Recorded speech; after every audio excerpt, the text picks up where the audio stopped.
अस्सलाम वालेकुम, welcome to my channel Sharif crypto community.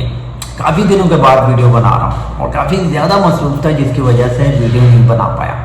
But अपनी डेली अपडेट मैं शेयर करता रहा टेलीग्राम चैनल पर, जिसका लिंक आपको मिल जाएगा डिस्क्रिप्शन में। अगर अभी तक आपने टेलीग्राम चैनल को ज्वाइन नहीं किया तो डिस्क्रिप्शन में जाए, लिंक पर क्लिक करें और बन जाए मेरी कम्युनिटी का हिस्सा। और डेली वहाँ पर मैं कुछ सिग्नल्स क्रिप्टो के हवाले से अपडेट शेयर करता रहता हूँ, जो कि आप लोगों को काफ़ी हेल्प कर सकती हैं क्रिप्टो के मार्केट के बारे में, और काफ़ी आपको हेल्प कर सकती हैं कि आप लोगों ने कहाँ पर इन्वेस्टमेंट करनी है या क्या प्रेडिक्शन रहेगी बीटीसी की, या जो भी न्यूज़ आती है किसी भी प्रोजेक्ट या किसी भी टोकन के बारे में, तो वहाँ पर वो मैं शेयर करता रहता हूँ। अच्छा, आज की वीडियो में मैं आप लोगों के साथ दो टॉपिक डिस्कस करूँगा। एक, हम क्रिप्टो की मार्केट की बात करेंगे कि क्या हो रहा है, बेयरिश ट्रेंड चल रहा है, आगे क्या होगा। एंड दूसरी हम बात करेंगे ऑनलाइन अर्निंग की। कुछ लोग ऐसे हैं जिनके पास इन्वेस्टमेंट है, वो तो कर देते हैं इन्वेस्टमेंट, लेकिन उन लोगों का क्या होगा जिनके पास इन्वेस्टमेंट नहीं है और वो ऑनलाइन अर्निंग करना चाहते हैं। तो ये मैं आज आप लोगों को थोड़ा सा गाइड करने वाला हूँ। तो आई होप ये वीडियो काफ़ी अच्छी रहने वाली है आप सबके लिए। तो कंप्लीट आपने वीडियो देखनी है और चैनल को भी लाइक एंड सब्सक्राइब करना है। ओके जी, सबसे पहले हम बात करते हैं क्रिप्टो मार्केट की। आप देख रहे हो कि मार्केट काफ़ी ज़्यादा बेयरिश है, बेयरिश ट्रेंड चल रहा है, मार्केट गिर रही है। अगर हम बात करें पूरी दुनिया की तो फाइनेंशियल मार्केट हर जगह पर क्रैश हो रही है, लेकिन क्रिप्टो मार्केट को अलग समझा जाता है। फाइनेंशियल मार्केट में भी तो उसको थोड़ा सा अलग रखा जाता है।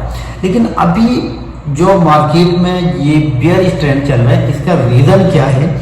अगर ओवरऑल हम देखें, अच्छी न्यूज़, बैड न्यूज़ ये आती रहती है मार्केट में, इसके साथ हम यूज टू हैं। लेकिन हमने ऐसा नहीं देखा कि एक छोटी सी न्यूज़ बैड आई और मार्केट क्रैश हो गई, या एक छोटी सी अच्छी न्यूज़ आई और मार्केट ने पंप किया। असल में रीज़न क्या है?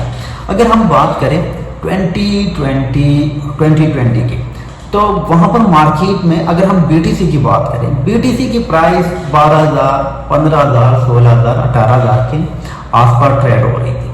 लेकिन इसी में हमें छोटी सी न्यूज़, अच्छी न्यूज़ मिल सकती थी, छोटी सी बैड न्यूज़ हमें मिलती थी, तो उसका इम्पैक्ट हमें इतना ज़्यादा देखने को नहीं मिलता।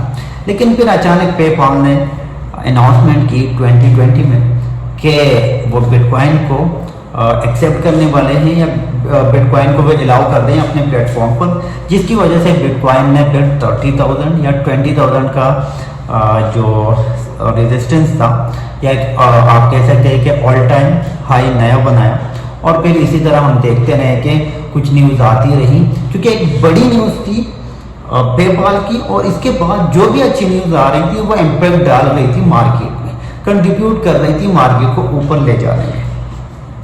फिर इसी बीच देखो बहुत बैड न्यूज़ भी आई होंगी, लेकिन उसका इम्पैक्ट नहीं मिलता। जब कोई बड़ी अच्छी न्यूज़ होती है और छोटी सी बैड न्यूज़ आती है तो उसका इम्पैक्ट हमें देखने को फिर मार्केट में नहीं मिलता। तो काफ़ी अच्छी है, लेकिन फिर एक और बहुत बड़ी बैड न्यूज़ आती है, और वो भी बहुत बड़े मार्केट से, और वो न्यूज़ होती है चाइना की।